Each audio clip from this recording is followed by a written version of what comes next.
네, 할렐루야 샬롬 인사하십니다. 할렐루야 샬롬 샬롬 샬롬 샬롬. 하나님 사랑합니다. 여러분 주 안에서 사랑합니다. 예, 바하사는 여로보암에게 내린 하나님의 심판을 대행하기도 하였으나 그 역시 하나님의 심판을 피할 수도 없었죠. 하나님은 때에 따라서 도구로 사용하시고 또한 그 도구를 심판하시기도 해요. 도구가 도구답게 굴지 않았을 때는 또한 그 벌을 받는 그런 얘기가 이렇게 계속해서 이어지고 있습니다. 북이스라엘의 그 왕조가 3번이나 바뀌고 왕이 6명이나 바뀌는 그러한 일들이 계속 일어나고 있죠. 바하사의 집안은 시므리에 의해 살육을 당합니다. 살육을 당해도 본인이 옛날에 여로보암에게 했던 것보다 훨씬 더 심하게 친구들까지 다 죽이는 그러한 일이 일어나죠. 예후를 보내서 바하사를 책망했는데 그게 그대로 일어납니다. 이스라엘은 정치적인 혼란과 우상숭배의 죄악 속에서 계속적인 악한 왕들의 치기로 깊은 영적 암흑기에 빠져들어가고 있죠. 예후가 예언했었습니다. 하나님의 아들이죠. 심판의 예언이 열왕기상 21장 23절 24절에도 드러나 있습니다. 그래도 24년이나 바하사는 통치를 했는데 여기 보니 아주 그 바하사의 아들은 2년 통치를 하고 또 그 뒤에 시므리는 7일 통치를 해서 가장 짧은 기간 동안 즉위한 그런 왕으로 달아나는데 시므리는 결국은 하나님이 그것도 도구로 보내서 그 바하사의 왕조를 완전히 멸하는, 그렇게 하고도 또 오래 갈 수나 있었으면 좋았을 텐데 결국은 오래 가지 못하죠.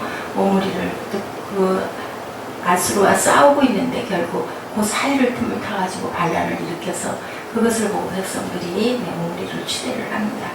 이렇게 많은 왕들이 바뀌고 또한 악은 악대로 행하고 결국은 하나님이 심판을 하실 수밖에 없는 그러한 일. 바하사의 아들 엘라의 죽음은 바하사에 대한 예후의 심판 예언이 그대로 성취되고 있습니다. 바하사가 여로보암 집에 했던 살육보다 잔인하게 살육하죠. 잔인한 살육이 일어나는데 그것은 하나님의 진노였다라는 것. 시므리가 엘라를 죽이고 왕으로 즉위할 때 군대장관이었던 오므리는 기브돈에서 블레셋과 대치 중이었었어요. 그 나라, 자기 나라의 다른 나라와 싸움을 하고 있는 그때는 싸울 것도 그치고 마음을 모아야 되는데 결국은 자기의 그 영달을 위해서 이렇게 아주 무서운 일을 저지르고 죽을 때도 또 어떻게 죽었어요? 궁을 불살르고 죽었으니 또 궁을 또 지어야 되지 않겠습니까? 자기의 영달밖에 몰랐던 그러한 그 시므리의 아주 무서운 일들이 여기 기록되어 있습니다. 왕궁 호이소에서의 죽음이죠. 장관 드말랴의 아들 베가가 반역하여 사마리아 왕궁 호이소에서 왕과 아르봇과 아리엘을 죽이되 길르앗 사람 50명과 더불어 죽이고 대신하여 왕이 되었더라. 그는 이렇게 계속 바뀌어가는 역사가 일어납니다. 봄에 왕이 규례대로 단위에 섰고 장관들과 나팔수와 왕의 곁에 모셔졌으며 온 백성이 즐거워하여 나팔을 부는지라. 아달랴가 옷을 찢으며 외치되 반역이로다 반역이로다 하며 이렇게 계속 반역이 일어납니다. 16장 전반에 이런 일들이 결국은 그 말에 일어나는 모든 그 북이스라엘의 왕들의 죽임을 나타내고 있는데 우리는 본문에서 무엇을 생각을 해야 될까요? 꼭 자기가 심은 대로 거두는데 그보다 더 지독하게 벌을 받는다라는 것을, 악행은 결국은 하나님께서 꼭 심판하신다라는 거, 저는 그 부분을 어저께 이 말씀 본문을 쭉 읽으면서 16장 전체를 읽으면서 생각을 했습니다.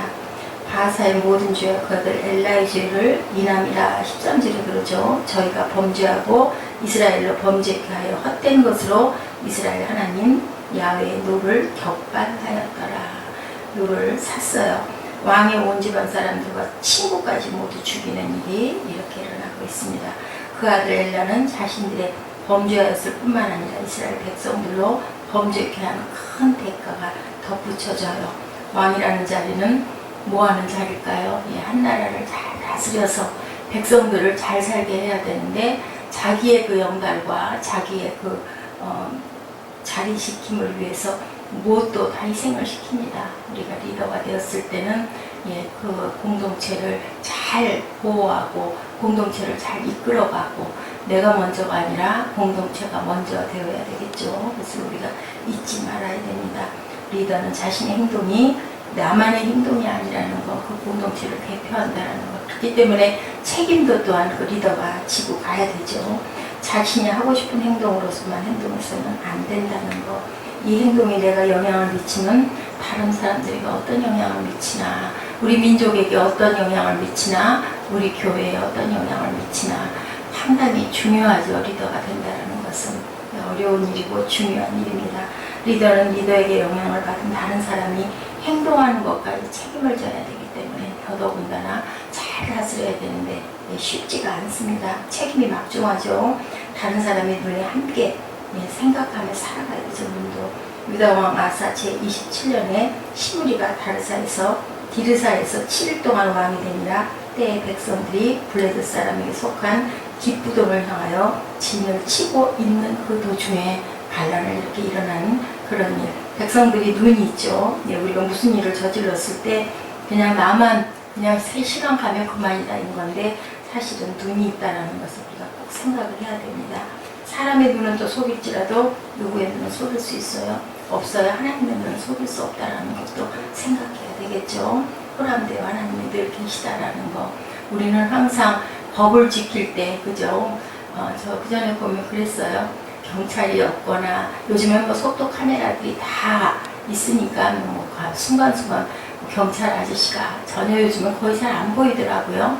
경찰차만 가끔 보이는데 그전에는 경찰이 없거나 신호가 약간 바뀌어가지고 있어도 급하거나 하면 그냥 지나치고 했는데 그렇게 되다가 돌발적인 사고는 누구도 책임을 지지 않습니다.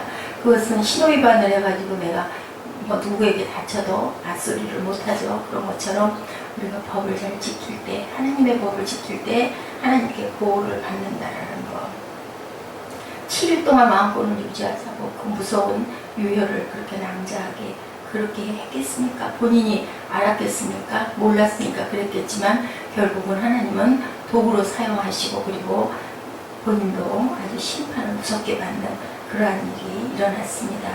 시므리는 지금 이스라엘의 영원한적인 블레셋과의 전쟁도 아랑곳하지 않죠. 마지막에 죽을 때 또 왕궁을 태우고 죽는 그런 아주 죽을 때까지 자기 자신만 생각하는 그러한 사람이라는 것을 우리도 그러지 말라는 법이 없기 때문에 전혀 예외가 없어요. 나 역시도 항상 그럴 수 있는 가능성이 있다.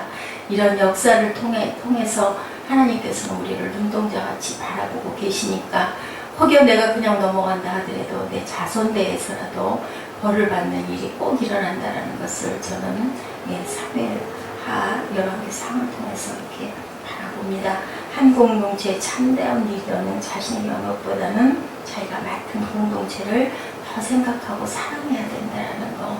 우리는 하나님께 사명을 받고 가는 자들이니까 우리가 크든 작든 그저 잘하든 못하든 간에 내가 가지고 있는 최선을 다해야 되겠죠. 나는 죽더라도 공동체를 살리기 위해서 헌신하는 그런 마음을 가지고 사랑을 가지고 가야 합니다.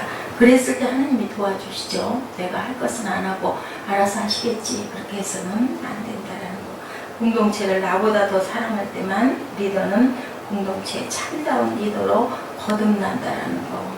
그 공동체 사람들에게 리더로 인정을 받고 리더로 높임을 받고 섬김을 받는다라는 거. 공동체가 살기 위해서 리더는 철저히 나 자신을 죽이는 일을 해야 된다는 거. 내 자신보다 공동체를 먼저 생각해야 된다는 거. 나라의 왕은 하물며 더하죠. 그래서 그런 얘기가 있죠. 왕은 하늘이 낸다라고 얘기합니다. 예수를 믿지 않는, 하나님을 믿지 않는 그 옛날에도 하나님의 참심이 민심이다 그러죠. 하늘의 마음이 살아있는 마음과 같고 나라가 잘 살 때는 하나님이 보살핀다라는 것을 우리 민족들은 다 인정을 하고 공자의 그 사상 안에 예수님의 사상이 녹아있다라는 얘기를 어느 그 강연에서 들은 것 같습니다. 우리가 리더라면 우리가 과연 어떻게 가고 있는가, 공동체가 그 리더를 잘 따라가고 있는가. 그렇지 못하다면 내가 그만한 역할을 잘하고 있지 못하다라고 생각을 하고 일단 반성하고 기도해야 될 점 있습니다. 그렇지 않고 자신이 선택할 수만 있다면 그런 리더를 선택해야 되겠죠. 우리가 공동체를 잘 사랑하고 희생할 줄 아는 그런 리더를 선택해서 가야 됩니다. 우리가 이 땅에 자격 있는 리더가 되고 자격 있는 리더가 많아지기를 기도하는 저와 여러분 되시기를 주님의 이름으로 축복합니다. 우리 빌립보서 4장 10절에서 13절 말씀 함께 교독하시고 기도하는 시간 갖도록 하시죠.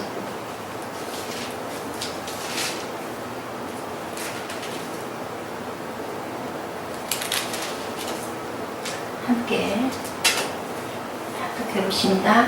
내가 주 안에서 크게 기뻐함은 너희가 나를 생각하던 것이 이제 다시 싹이 나미니 너희가 또한 이를 위하여 생각은 하였으나 기회가 없었느니라. 내가 궁핍함으로 말하는 것이 아니니라. 어떠한 형편에든지 나는 자족하기를 배웠느니 나는 비천에 처할 줄도 알고 풍부에 처할 줄도 알아. 모든 일 곧 배부름과 배고픔과 풍부와 궁핍에도 처할 줄 아는 일체의 비결을 배웠노라. 내게 능력 주신 자 안에서 내가 모든 것을 할 수 있느니라. 아멘.